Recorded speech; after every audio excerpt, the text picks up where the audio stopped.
दोस्तों आज हम बात करने वाले हैं फॉरेस्ट सर्विस मध्य प्रदेश लोक सेवा आयोग जो द्वारा होती है उसके मुख्य परीक्षा की। तो मुख्य परीक्षा में क्या सिलेबस है, कहाँ से पढ़ना है, कैसी चीज़ों को अपन को संगठित करनी है, उस बारे में हम बातें करेंगे। तो आपको पता है फॉरेस्ट सर्विस का जो मुख्य परीक्षा है उसमें आपके दो सेक्शन में पेपर होते हैं, खंड आ और खंड बा, आ और बा। ठीक है, ये दो सेक्शन है। फॉरेस्ट सर्विस मेंस की बात कर रहा हूँ मैं, किसकी? फॉरेस्ट मेंस की बात कर रहा हूँ, प्री की नहीं कर रहा हूँ, मेंस की कर रहा हूँ। प्री में तो आपका स्कोर अच्छा होगा तभी आप मेंस के चक्कर में लगे। ठीक है, खंड आ में पता है आपको 5 यूनिट दी हुई है। कितनी यूनिट दी हुई है? 5 यूनिट दी हुई है। और 5 यूनिट आपकी सामान्य अध्ययन से संबंधित, अगर आप प्रारंभिक परीक्षा पढ़ चुके हैं तो उसी से संबंधित है, जिसमें 3 यूनिट तो किससे है? एमपी से, 1 यूनिट क्या है? आईसीटी से है, और 1 यूनिट है करंट अफेयर से। किससे? करंट अफेयर से।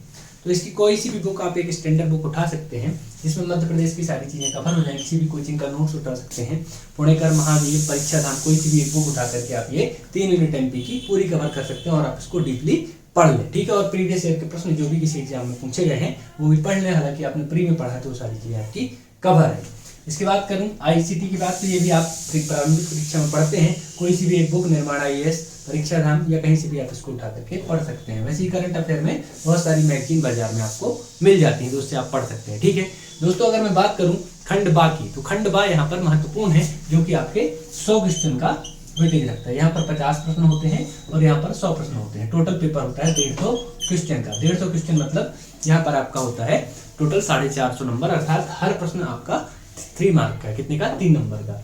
खंडवा में अगर हम बात करें तो यहाँ पर आपको कितनी यूनिट है? 10 यूनिट है। कितनी यूनिट है?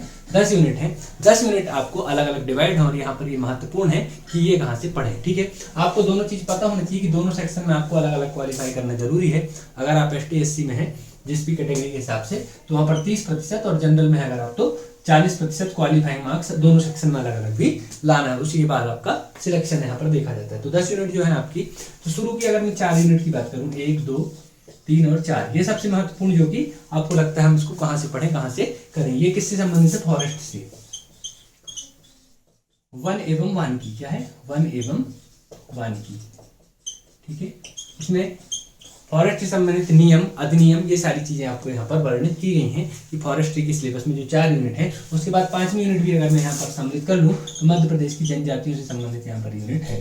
ठीक है, तो जनजातियों से संबंधित यहाँ पर आपकी ये यूनिट है। ठीक है, अगर ये यूनिट यहाँ पर 5 यूनिट आपकी कवर होती हैं तो फॉरेस्ट्री के लिए अब ये समझ में आता है कि हम इसको पढ़ें कहाँ से और कैसे पढ़ें।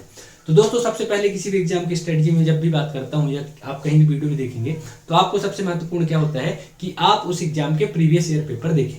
तो यहाँ पर अगर मैं बात करूँ 2020 से सिलेबस बदला है या जो भी हुआ है, तो 20, 21 और 22 ये तीनों मेंस हो चुके हैं। ठीक है, ये तीनों मेंस हो चुके हैं। इन तीनों मेंस के आप पेपर देखें उठाकर कि किस लेवल के प्रश्न पूछे जाते हैं, तो उसके हिसाब से आपको पता चलेगा कि आपको तैयारी कैसी करनी है। ठीक है, सिलेबस बहुत ब्रॉड है, आपने देखा होगा सिलेबस बहुत ब्रॉड है। सबसे पहला काम यही आपकी, आप सिलेबस डाउनलोड कर लें। आपके पास अगर सिलेबस तो सारी चीजें आपकी कवर होती हैं। ठीक है, तो आप सबसे पहले सिलेबस डाउनलोड करें, उसका प्रिंट निकाल लें, क्योंकि परीक्षा ज्यादा दिन नहीं बचे हैं। ठीक है, तो अगर आप यहाँ पर 20, 21 और 22 ये तीनों ईयर के पेपर आप देख लेते हैं तो आपको समझ में आएगा कि पेपर का लेवल कैसा होता है। अगर मैं बात करूँ जनरली, तो लगभग 10-10 प्रश्न हर यूनिट से लगभग आसपास ही आगे पीछे रहते हैं, कोई ऐसा फिक्स नहीं है, तो लगभग इतने प्रश्न रहते हैं। तो ये 5 यूनिट जो आपकी होती है तो 50 नंबर लगभग यहीं से कवर हो जाता है। 40-50 नंबर का पेपर तो यहीं से आ जाता है।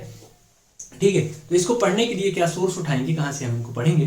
तो दोस्तों सबसे पहली चीज तो सोर्स, अगर मैं ऑथेंटिक बात करूँ तो उत्तराखंड के जो भी पेपर होते हैं, उत्तराखंड में जो फॉरेस्ट्री वाला सिलेबस उनके ग्रेजुएशन के लेवल पे भी बहुत रहता है, तो वहां से आप इसको उठा सकते हैं सिलेबस के एक टॉपिक को देख करके। ठीक है, तो सिलेबस के एक टॉपिक को आप देखेंगे और उत्तराखंड के जो भी पेपर है वहां से मिल जाएंगे। लेकिन इतनी सारी मेहनत इतने कम समय पर हो नहीं पाती, तो एक कोचिंग है दोस्तों जिसका नाम है हॉर्नबिल। क्या नाम है? हॉर्नबिल।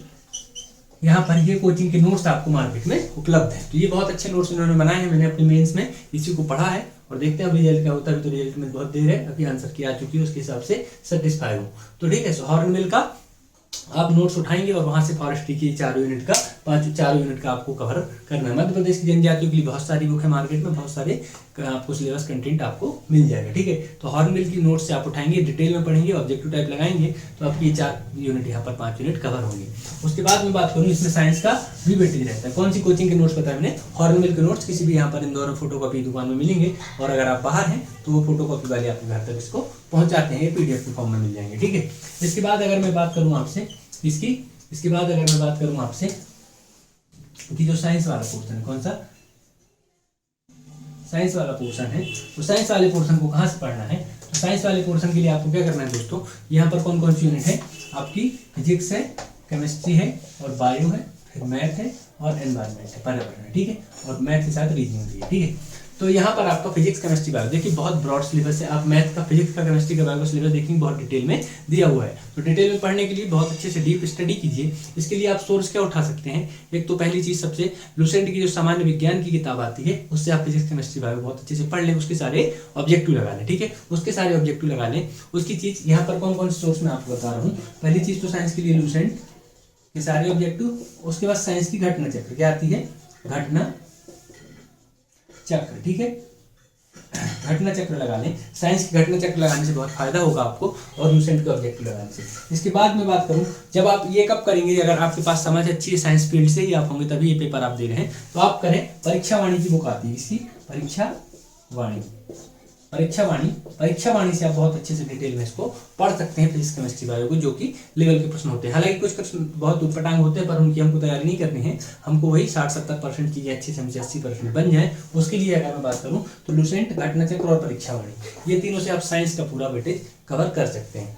बात करें एनवायरनमेंट की, तो एनवायरनमेंट की आप सिर्फ घटना चक्र लगा लें, क्या लगा लें, घटना चक्र, ठीक है। घटना चक्र अगर आप एनवायरनमेंट की घटना चक्र लगाते हैं, किसकी, एनवायरनमेंट की घटना चक्र लगाते हैं, तो आपको सारी चीजें कवर होंगी।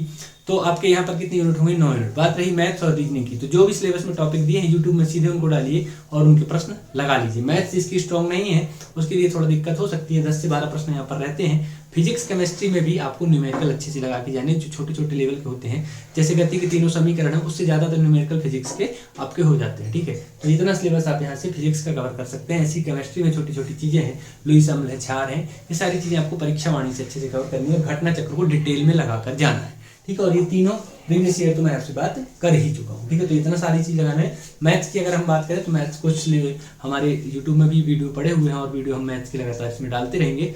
और हमने एक चैनल यहाँ पर मैथ्स के लिए स्पेशली बनाया है कि आप कोई सा भी एग्जाम दे रहे हैं तो प्रवीण मैथ्स वर्ल्ड करके यहाँ पर चैनल की लिंक आपको डिस्क्रिप्शन में मिलेगी, उसको आप ज्वाइन कर सकते हैं। उसमें हम सारे मैथ्स के लेक्चर पढ़ाने वाले हैं, ठीक है। तो उसको आप ज्वाइन कर लीजिए, और रीजनिंग भी वहाँ पर पढ़ाएंगे। तो जैसे औसत है, प्रतिशत है, ये सारी चीज़ें हम वहाँ पर कवर करने वाले हैं। अनुपात, समानुपात, ये सब तो मैं पढ़ा भी चुका हूँ, वहाँ से आप कवर कर लेंगे। और कोई भी एक मैथ की स्टैंडर्ड बुक लीजिए जहाँ से प्रश्न पूछे गए, पहले तो आप प्रीवियस ईयर में देखिए कैसे प्रश्न ज़्यादातर पूछे जाते हैं, सिलेबस के सारे पॉइंट कवर करिए। तो आपका फॉरेस्ट का मोटा मोटा एक शॉर्ट में मैं आपको वीडियो बना के स्ट्रेटजी बता रहा था कि जिन लोगों को जानकारी नहीं है वो कर लें। हालांकि बहुत सारे लोगों को मालूम होगा, जिनको मालूम है बहुत अच्छी बात है, जिनको नहीं मालूम वो यहाँ से कर सकते हैं। तो आपके पास नोट्स में क्या हो गया, फॉरेस्ट एवं फॉरेस्ट्री के लिए हॉर्न मिल के, और यहाँ पर साइंस वाले पोर्शन के लिए आपके पास क्या है कि लुसेंट है, घटना चक्र है और परीक्षा वाणी है। ये सारी चीजें आप अगर लगा के जाते हैं, अच्छे से तैयारी करके जाते हैं और क्वेश्चन पेपर लगाते हैं, तो आपका हो जाएगा कंप्लीट, ठीक है। इसके बाद रही बात टेस्ट की, तो हम आपको अपने प्रवीण जीएस वर्ल्ड के जो एप्लीकेशन है आपको डाउनलोड करने मिल जाएगा। उसमें हम आपको कुछ टेस्ट फ्री देंगे, फ्री ऑफ कॉस्ट, उसका कोई वैल्यू, कोई चार्ज आपको नहीं लगेगा, ठीक है। गेटवे चार्ज या पेमेंट गेटवे चार्ज जो भी होगा 10, 20, 50 रुपए वो लगेगा, उसकी कोई बात नहीं। बाकी फीस, टेस्ट फीस की कोई फीस हम रखने वाले नहीं। तो आप इन्हीं सी चीजें करिएगा, आपका फॉरेस्ट का सिलेबस अच्छा होगा। वीडियो अच्छा लगा हो तो लाइक कीजिएगा और चैनल को सब्सक्राइब कीजिए। इसके साथ जाकर प्रवीण जी मैथ्स वर्ल्ड वाले चैनल को भी सब्सक्राइब करें, तो मैथ्स आपका कवर होगा, ठीक है। तो ये सारी चीज़ें आपके साथ जुड़ी हैं, और आपको आगे कोई डाउट हो तो स्क्रीन पर नंबर है हमारा, उस पर आप व्हाट्सएप भी कर सकते हैं, या फिर हमारे टेलीग्राम ग्रुप से जुड़ सकते हैं। बहुत बहुत धन्यवाद। कोई भी डाउट होगा अगले लेक्चर में मिलते हैं।